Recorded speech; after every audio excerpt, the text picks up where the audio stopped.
You know, when people think of fishing, they're thinking about, sitting in the lake and catching bass, or, catfishing, doing stuff like that with your grandfather and your dad. It's a completely different world than offshore. Get his tail to get it. Party fish.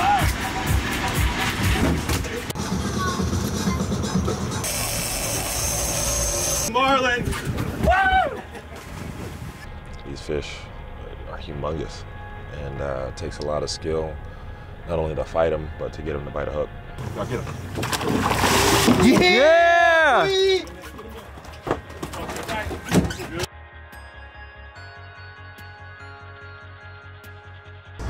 Slang Magic's Dolphin. 35.6 pounds. They move into second place. Where did this passion come from? When did you get addicted to offshore fishing? It started probably 5 years ago, and I had to stop. You're like, you love being a captain, learning everything about it. I mean, this is not just like a little weekend hobby thing here. It's definitely not. It's an expensive weekend hobby if it was going to be one.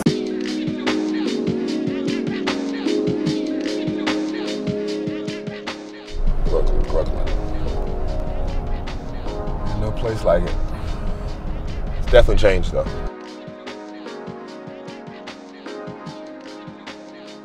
I was born in Brooklyn, in Bed-Stuy, Brooklyn, and moved to New Jersey. But my roots are definitely in Brooklyn. My family's born and raised there. But it feels good to be back.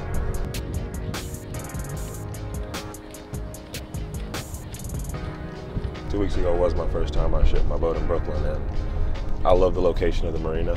There's no boat wake over there, so my boat's not getting beat up at the dock. I like the fact that it's really close to, the open water, but it's also a 10, 15 minute run to get to the city and see the skyline. I'm really excited to have it here.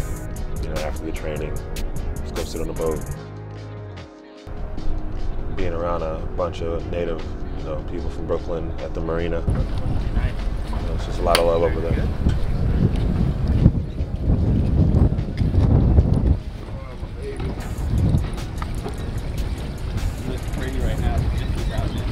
I remember seeing people fishing on the pier here and there, but I never thought I would be doing that. I was going straight to the basketball court, or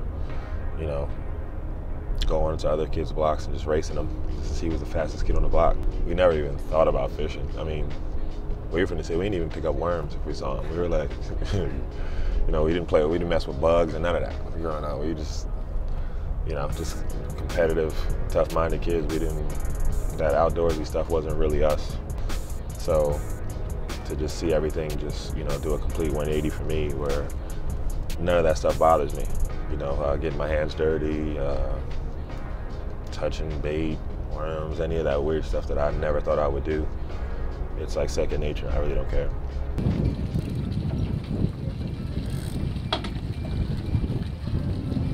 So here we have, these are Mercury Verado 350s. I got them custom painted. A lot of people think these are stickers, but it's actually not. Everything was hand painted. They also put my team name on the side of the cowling, which looks really cool. It's unique. A lot of people don't really know what type of engines they are until they ask me. I got live well lids, laser etched with my team name in it, Slang Magic. Those came out really good.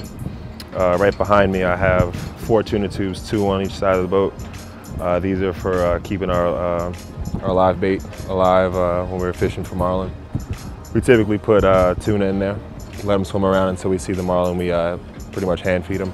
Once you find a love for boat life, and just, you can't escape it. There's nothing you can really do. That's why I'm glad it worked out that my boat randomly just found a way up here, and I'm going to take full advantage before it has to go back. All around the boat, as far as any type of stitching on here, it was all custom.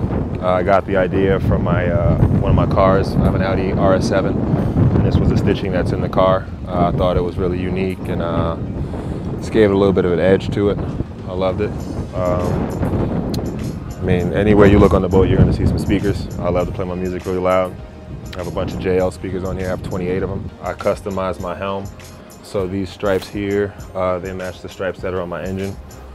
I wanted it to be unique. I wanted it to be something that was just completely different from everybody on the market. So got Garmin screens, JL Audio media box right there. What else we got on here? Oh, let's go front.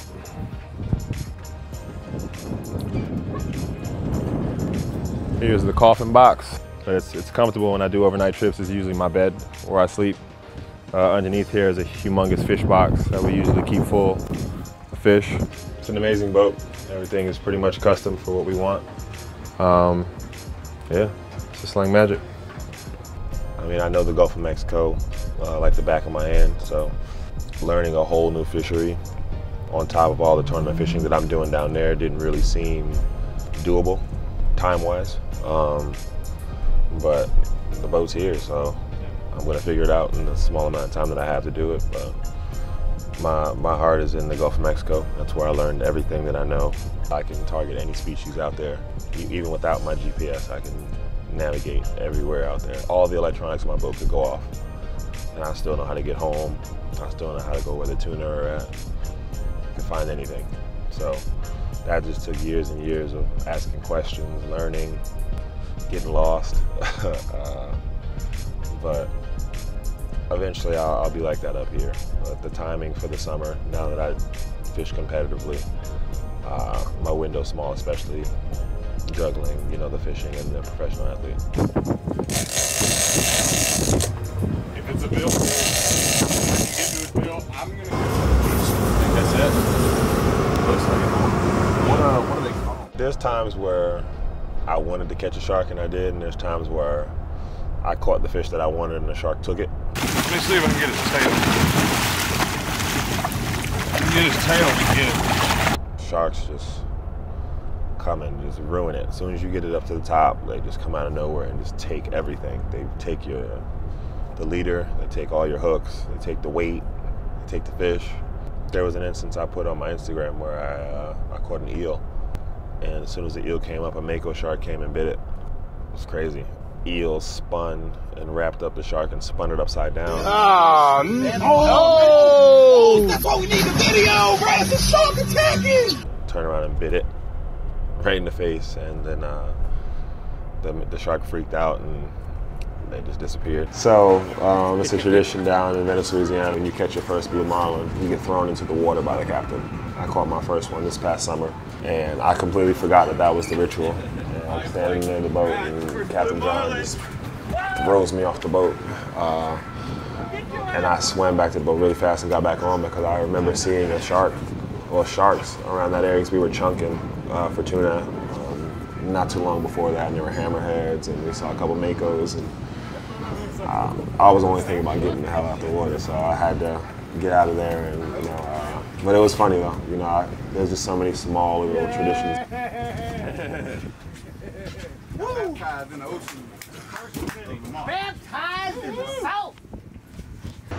It's definitely different. My family, my friends still don't believe it. They're like, all right, when are you eventually going to stop doing that? You know, I'm like, I don't see when I'm going to stop it, you know, but it's definitely a different dynamic, and I love it. I mean, like I said, I never in my wildest dreams thought I would be doing it. It's still surreal sometimes that when I'm looking through footage, I'm like, I really did that. You know, like, that's me on that boat. That's me reeling in that fish. That's me holding this massive fish, and it's just surreal. I've been fishing with all these guys pretty much ever since I started fishing, and it's been great. It's competitive. There's a lot of camaraderie on the boat. We always talk junk to each other. It's a video. Ah, hello. Welcome to my boat. You know, whoever catches the smallest fish has to clean the boat.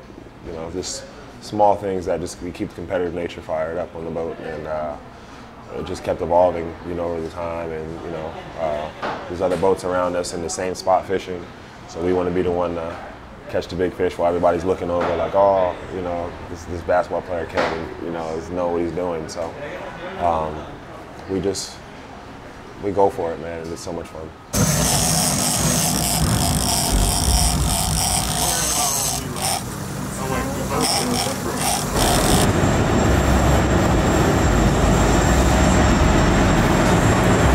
You know, once my season's over, I still have that competitive fire, that competitive nature in me. I can't help that.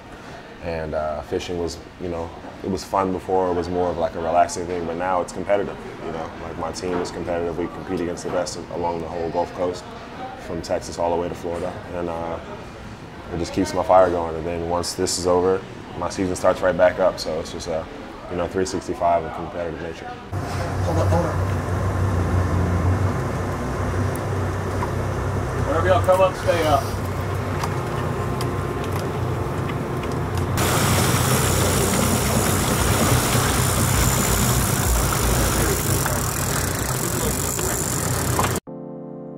I really want to win one of these tournaments. I'm not comparing myself to any other athletes because the best people in the space aren't professional athletes. These guys, you know, that we're fishing against have been fishing together for 20 years. You know, they know each other, you know, like the back of their hand, and I'm not even close to that yet, you know, but I aspire to, you know, be one of the best, you know, fishermen along the Gulf Coast one day, and you know, I got to put in my time, you know, learn and ask questions and just figure it out.